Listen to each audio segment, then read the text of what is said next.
अनेक शास्त्रकार भूल बसत गोटे कथा कही दिखती आज जो शंकर भगवान आज शंकर मैंने बह करते संपूर्ण भूल आज दिन शंकर भगवान जन्मदिन आज प्रभु आविर्भाव होते आज प्रभुंर आविर्भाव दिवस बोलानंद एक गोटे शबर थिला जाने ना से दिनटा हूँ शिव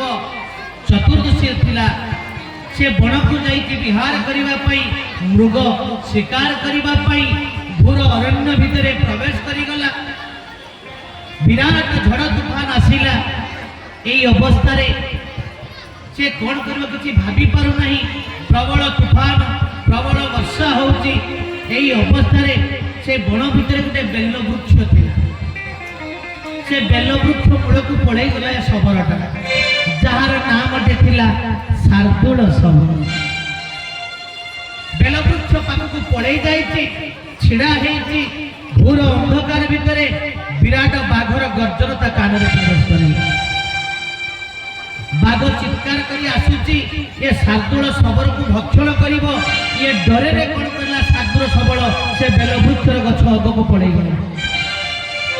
बाघटी बेलवृक्ष चारिपटे बोलुची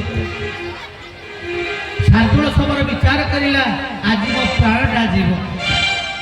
वर्षा होउची वर्षा राति तेणु शार्दूल विचार करुची जदि केतेबेले मो आखिटा लागि जीवो मु जदि गछरु तळकु खसिबी ये बाघटा मते गर्भार सुहा करिबो तेणु किमिति से रात्रिटा उजगार रहिबो एई उद्देश्य रे कोन करिला ना बेल वृक्षरे गुटिए गत्रे पत्र छिंडे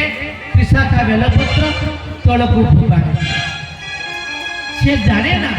से बेल वृक्ष मूଳରେ अनेक दिन अपूजा अवस्था गोटे शिवलिंग पड़ी कर जलाभिषेक होउची अर्थात वर्षा होउची ये बेलपत्र पकीबारे व्यस्त शार्दूल शबर प्रथम प्रहर शंकर भगवान खुशी सी जाने ना शार्दूल शबर ता तले शिवलिंग अच्छी बोली सी पत्र पकाउची वर्षा धारा पड़ुची प्रभु जलाभिषेक हो गले प्रभु तो प्रथम पहर चलला शार्दूल शबर चाहिए बाघटे सेमती बोलुची द्वितीय प्रहर आसिला सी सेमती बेलवृक्ष पत्र गुड़ा छिंडिकी तले पकाउची से शिवलिंग उपरे पड़ुची वर्षा तो होउची आपे आपे जलाभिषेक प्रभुंकर हो जाउची द्वितीय प्रहर सरी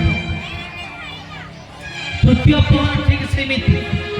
चतुर्थ प्रहर सेमिति बेलवृक्ष रु पत्र पड़ुची प्रभु प्रकट हो गले शंकर भगवान शार्दूल शबर उपरे आहा आज एते बड़ दिन रे तू जलाभिषेक कलु मो उपरे बेलवृक्ष चढ़ेलु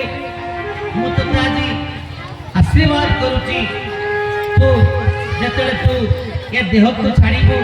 सेते बेला जमल को दर्शन करिबू नहीं तू कैलाश गमन करिबू बोलंदे हरि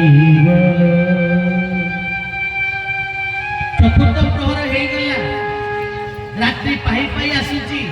शार्दूल शबर जेतले जानी गला से प्रभुंकर कृपा हे गला ता देह रे गोटे दिव्य चेतना प्रकट हो गला तले देखुची शिवलिंग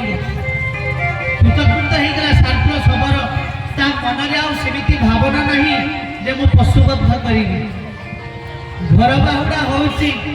बागटी लुचि करी थिला सीधा आसिला या को ग्रास करिला बोलन देख बार प्राण चली गला शार्दूल शबर जेतले शबर रो मृत्यु हो जाए जमलोक आसिले समस्त दूत माने सेपटे शिवलोक दूत माने एपटे जमलोक दूत माने दुई जन भितर विराट युद्ध